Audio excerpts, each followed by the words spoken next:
Good morning, students. As you know very well that your chapter number 5, Minerals and Energy Resources from Geography is completed now. And today I am going to discuss with you questions which is given in a exercise. So according to the questions which is given in your book, question number 1 is multiple choice questions, and in which question number 1 is which one of the following minerals is formed by decomposition of rocks, leaving a residual mass of weathered materials? Options are coal, bauxite, gold, and zinc. So, correct answer is bauxite. Question number 2. Kodarma in Jharkhand is the leading producer of which one of the following minerals?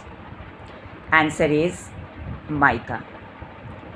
Question number 3 is minerals are deposited and accumulated in the stratas of which of the following rocks?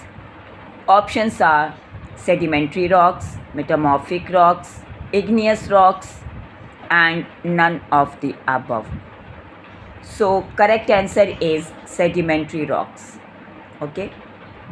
After that, next question is which one of the following minerals is contained in the monazite sand? Options are oil, uranium, thorium, and coal. So correct answer is thorium. All right. After that, question number 2 is answer the following in about 30 words. So, and which question number 1 is distinguish between the following. Number A. Point number A is ferrous and non-ferrous minerals. So students, answer number A is ferrous minerals are in the category of metallic minerals that contain iron. Full stop. The composition of iron varies from mineral to mineral. Full stop. Pyrite is an example of ferrous mineral, and non-ferrous minerals are the metallic minerals that do not contain iron. For example, gold is an example of non-ferrous mineral. Okay. After that, question number B, conventional and non-conventional sources of energy. So students, for answer number B, you have to write heading conventional sources of energy, in which you will write point number 1, they are the energy resources in use since ages. Point number 2, they make use of non-renewable sources of energy. Point number 3, they are expensive. And point number 4 is they can cause pollution. For example, coal, petroleum, natural gas, and electricity, etc. After that, you have to write heading non-conventional sources of energy, in which you will write point number 1, they are in use recently. Point number 2, they make use of renewable sources of energy. And point number 3 is they are cheaper. And point number 4 is no pollution is caused by them. For example, solar energy, wind energy, tidal energy, geothermal energy, and biogas, etc. After that, next question is, what is a mineral? Answer is, minerals are defined as solid, inorganic, naturally occurring substances with a definite chemical composition and general atomic structure. Okay. Next question is, how are minerals formed in igneous and metamorphic rocks?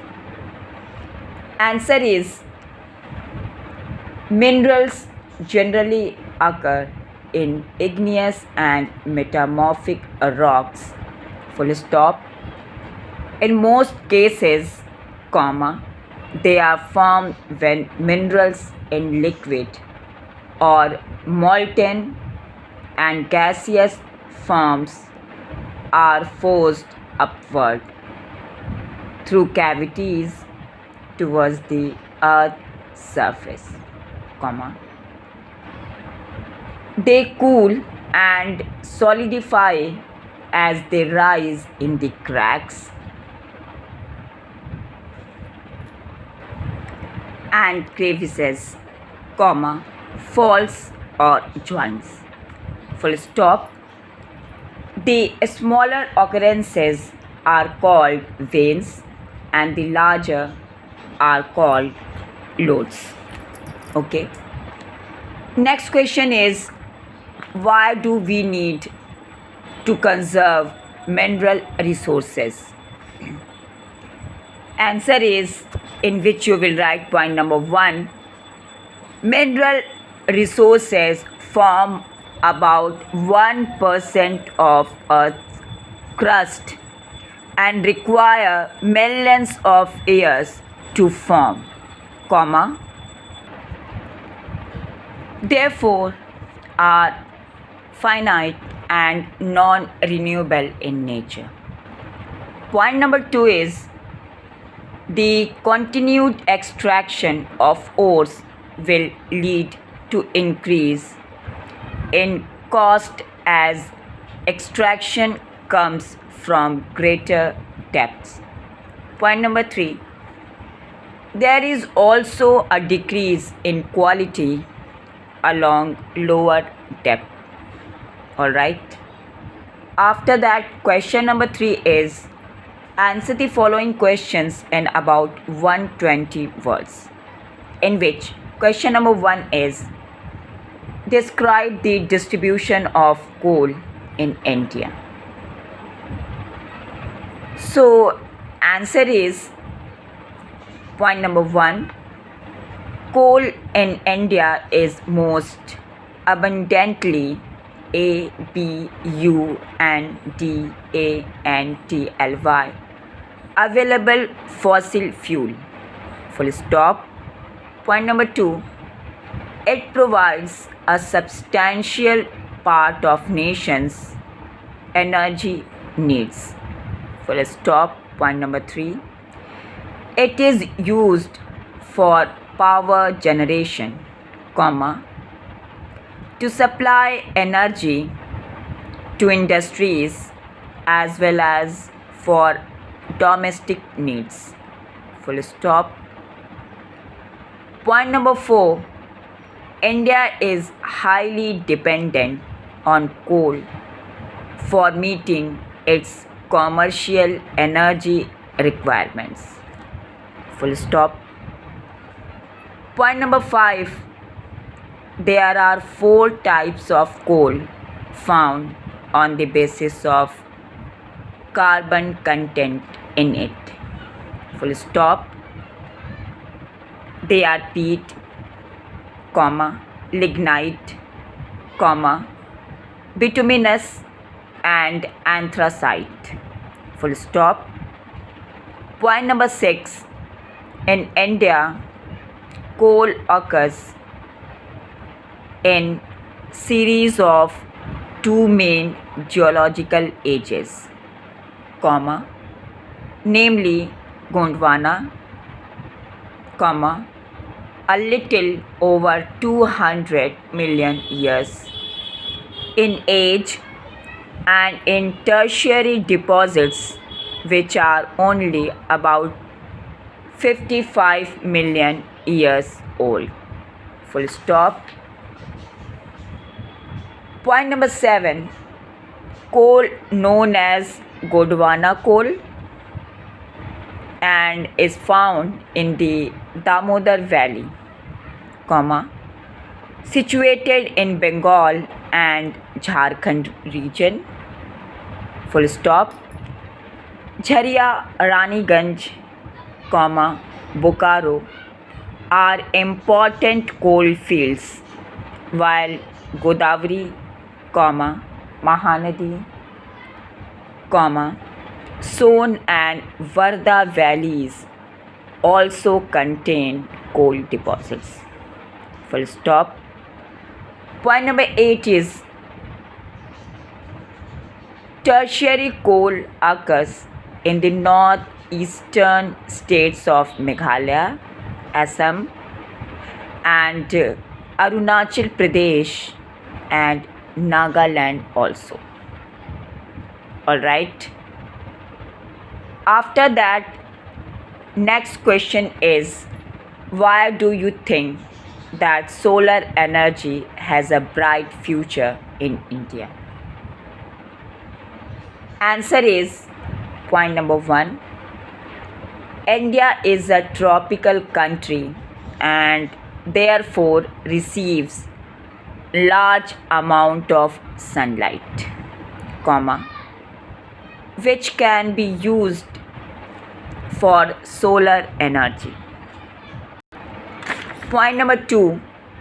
States such as Rajasthan, comma, Gujarat, comma, among others have large tracts of wasteland which receive huge amount of sunlight and therefore can be used to build large scale solar plants.